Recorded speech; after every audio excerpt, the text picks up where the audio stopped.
Siapa pernah datang ke kuih khas Bangi ni, dia tahulah betapa peningnya bila masuk kat sini. Sebab dekat sini ada beratus jenis makanan yang buat korang rambang mata tak tahu nak pilih yang mana satu. Kuih khas Bangi ni menawarkan pelbagai jenis makanan termasuk krepek, frozen food, makanan ready to eat dan juga dessert.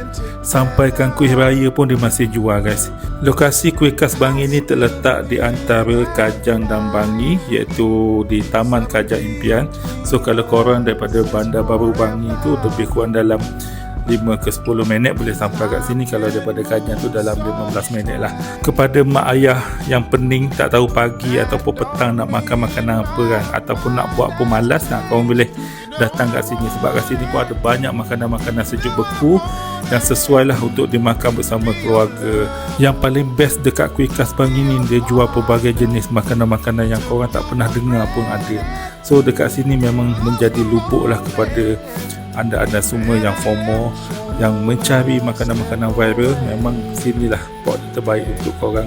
Jadi tunggu apa lagi? Kalau dah tengok video ni sampai ke tahap ni, maksudnya korang dah kena pergi ke kuih khas Bangi dan shopping lah sebanyak mana makanan yang korang nak.